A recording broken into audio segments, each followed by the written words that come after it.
Hi everyone, welcome back to my channel and welcome to a secret declutter. Why do I call it a secret declutter? It's because I don't have the products to declutter with you. It's something that I did during the year, just items that I didn't like or that I bought and did not really live up to my expectations. And I just decluttered them on the go. I found either someone who would buy them off me because I had only just tried them a few times, or a few things that I had to actually throw away. Now, I just finished a big declutter of my collection, my yearly declutter of my collection. I don't think it's particularly big, but it's my attempt to keep my collection a little bit under control and to really only have around me things that I still love and use. So this type of declutter that I'm gonna discuss today is just something that happened during the year, but I thought I would talk about the products because these are experiences and products that people don't talk about, or I didn't talk about because they weren't among my favorites. You didn't see them in a declutter in person, let's say, or in video. So let's talk about it today. The first thing on my list is the Tower 28 blush and bronzer. So I bought these this summer from Cult Beauty and I wanted to love them. I mean, Katie Jane Hughes loves them, all the Canadian YouTubers, Alana and Jamie Page and Julia Adams, they all love the Tower 28 cream face product. So I purchased them. There was a bit of a sale, or either I had a code or something. So I purchased a blush and a bronzer. And I tried them on my channel here and it's just not my texture, not my type of product. The bronzer I had in West Coast and that was extremely shimmery. It had a golden shimmer on top that actually, especially when I applied on my forehead, you could see, and it would emphasize, I don't know, wrinkles that I don't see, to be honest, on my forehead. So it just gave me texture that I didn't see normally, and that was not okay. And it's sticky. It is a sticky formula. It's like a balm, but it never dries down, and it feels like when you put a brush in there, it kind of sticks the brush in there. You can't actually dab on it like, I don't know, Patrick Ta creams or any other cream actually. So not for me. The blush was in the shade, I don't remember anymore. It was a bright orange. I tried it also on my lips. It was just not special enough for me to keep. The formula was better in the blush than in the bronzer, but I just couldn't justify purchasing it because I didn't like it. Or sorry, I couldn't justify keeping it because I didn't like it enough. So I just sold them together, and I also spoke with a few of my friends on Instagram about it. Just I don't like it. So it wasn't off for me. From a similar order, and I remember I ordered this while I was either heavily pregnant and I only got to use it after Andrea was born in March this year, was the Cosas Bronzer. And again, I think the same YouTubers loved it a lot. It's supposed to be a radiant bronzer, and I got the shade Light, and it's radiant, but I could also not build it up. And it took a while to get some color, and I don't have the patience for it. This is that match between person and the product. I think the powder in itself was very nice, and maybe a shade darker would have been better for me. It was a very, again, shimmery bronzer, sheeny bronzer, less visible shimmer than the Tower 28 one, but again, not enough love in it for me to keep it. So I just didn't, and I sold that one too. It's just, I don't know. I'm the type of person with eyeshadows, with cheek products, that I want to see it when I put it on. Otherwise, why am I doing my makeup? And I want to see the color, not necessarily the texture. That's important. And that was just so much building, and then at some point you're also just way too dewy and juicy on a part of your face, of my face at least, that usually isn't. So I decluttered the Cosas Bronzer. I mentioned I had the shade Light. maybe the shade medium would have been a better idea, but in the meantime I found others that I love, or another one that I love that you'll see in my yearly favorites. Next up, this one I didn't sell, but I gave to a friend, the Makeup Geek Face Elixir Primer. It is a very lightweight, pinky toned primer, the ones with the dropper. I didn't love the deliveries, like the packaging. It felt too much like Farsali, Unicorn, whatever, from a few years ago. Just didn't fit the time, I guess.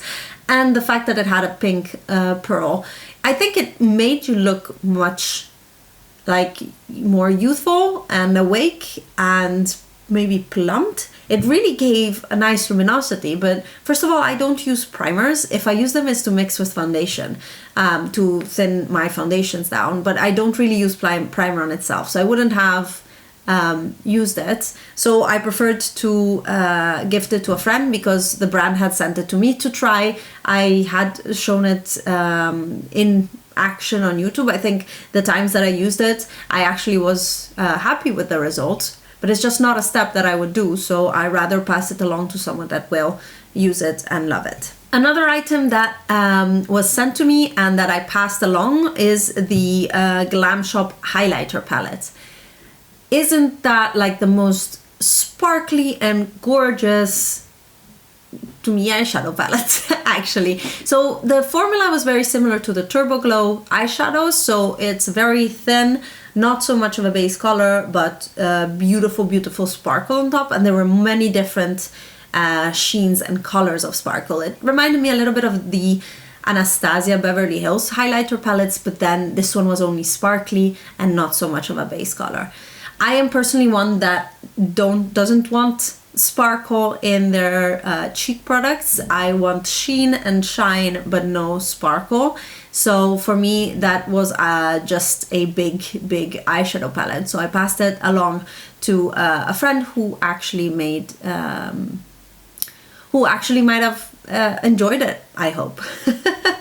One big unpopular opinion I had in this past 2021 is that I did not like the Lisa Eldridge Elevated Glow highlighter. She came out this year with a highlighter and a blush, and or a set of blushes, a set of highlighters in different shades, and I purchased the shade and it was not the right shade for me, probably, but also it lifted my foundation.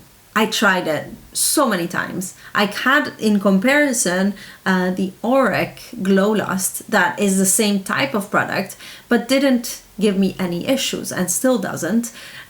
So, no, I sold the Elevated Glow highlighter. And I do still have the blush. I really love the blush from Lisa Eldridge. The packaging sucks big time, but I do love the blush. But the highlighter was a big no. Honestly, I tried to make it work so much for me. Then I actually had it in my drawer, and the little golden name that was on the frosted glass bottle started coming out from I Don't Travel. It was just in my drawer.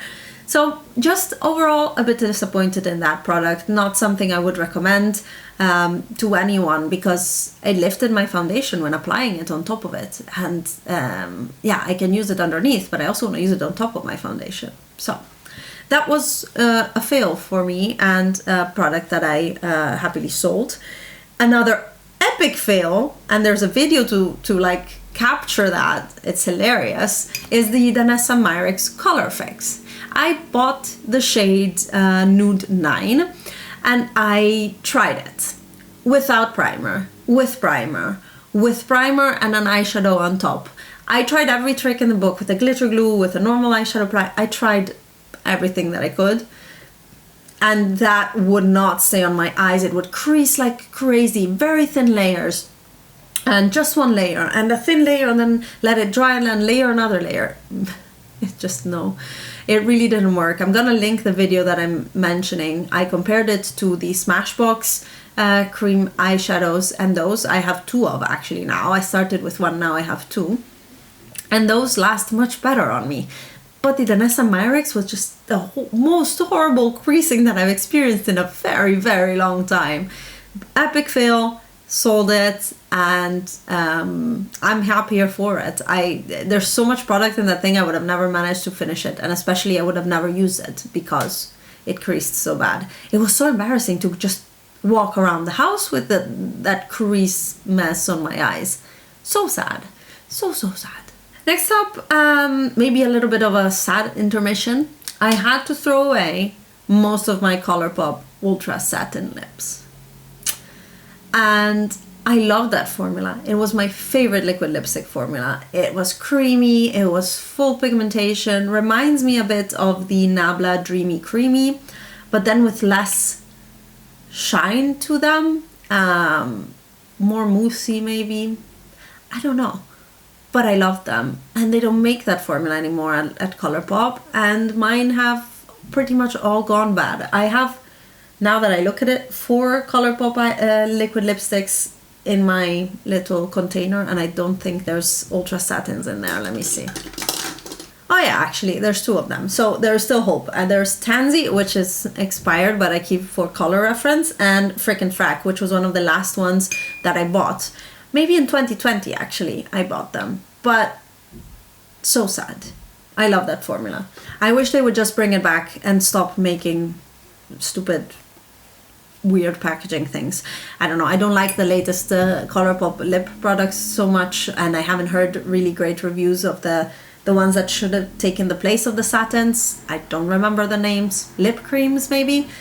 Oh, I miss the Ultra Satin lips. Let me know if you miss them too. I miss them a lot.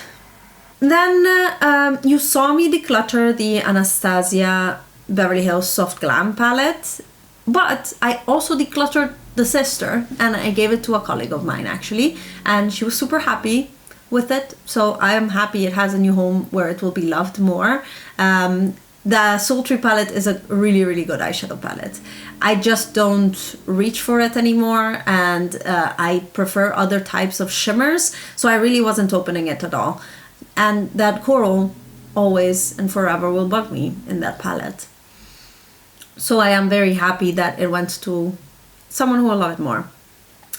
Then I decluttered 2 Pat McGrath palettes, sneakily away from you. One was the Celestial Odyssey, which was this year's holiday palette. Such a disappointment, in the sense, I had a bit of a discussion with Mariam on this when I went to visit her.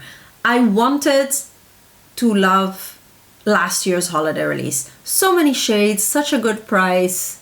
I wanted to love it. It was too purple, I didn't even buy it, and I'm happy about that.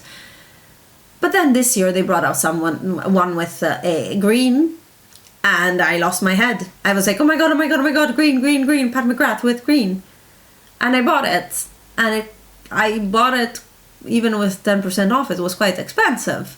And then it comes, and I just couldn't get past the fact that there were 2 of the 4 mattes were pink, and then there were 2 or 3 more pink shimmers, and I was just not using it. I was forcing myself to use it, putting it in front of me on my desk to use it every day, and every day I was like, oh, it's just gonna be a brown crease with either a copper lid or a bronze lid or that green lid. And what I would have wanted to do was depot the shades that I loved, because there are a lot of really nice shimmers in there. First of all, the green Citrine Envy, but also there's a bronze in there that's amazing. There's a copper in there that's amazing. But 80 euros of a palette, you don't just depot it. So I decided to sell it. I lost some money off of it, and that is okay. It was my mistake. But yeah, I couldn't justify depotting it. I didn't love it enough. They were not special enough shade. I mean, they're nice, but they're still normal shimmers that I can probably dupe. And I prefer my Glam Shop shadows over the formula that was in there. So yeah, I decluttered the Celestial Odyssey palette by Pat McGrath, and also my iconic Illumination Quad. And that's because in a year that I've had it, almost a year, half a year, I don't know, I've had it for a while. I used it once and I tried using it a second time and I couldn't, I was just not inspired. The textures, I wanted special textures and they were just not special enough, maybe. I mean, I have Pat McGrath Bronze Seduction on my eyes today and I can't stop looking at this shine on my eyes, and that didn't give me it. Not to the same level as I love my other Pat McGrath palettes. And with the price of it, I sold it and I was happy to have gotten a little bit back from it. I honestly used it so little that it was not worth keeping for me. So that was my secret declutter of 2021, or rather the products that I either had to throw away or pass along or sold that you didn't see during the year. And yeah, I'm happy with it. There was nothing that I regret giving away. It's more of a, damn, these were all mistakes in my purchasing choices. And that is something I want to be better at. I should not be making impulsive purchases anymore. I really should stop buying from Colourpop, for example. And things like that. Or cheap palettes because, oh my god, cheap palettes and the quality is good, so I'll buy it. It's not worth it 9 out of 10 times. Maybe not 9, 7 out of 10 times it's not worth it. And expensive palettes, then I regret them because they're so expensive and they're not special enough to have that price. Some of the expensive palettes that I have are like worth the price. Those Pat McGrath ones weren't. So I am happy with less clutter in my collection, and when I open a drawer I love everything that is in it, so that is the most important part for me for now. And for the rest, so it is. We start anew. I'm gonna be counting my items soon in my 2022 inventory to check how I did, how is my collection compared to last year's, and I'm very curious to see. I think it has grown, but one can always hope that it hasn't, right? Thank you so much for watching. Let me know if you enjoyed this video or if you have different opinions on the products that I decluttered. I'm happy to discuss it in the comments in a civilized manner, please. And don't forget to subscribe to my channel if you're not already. I'll see you in my next one. Bye guys.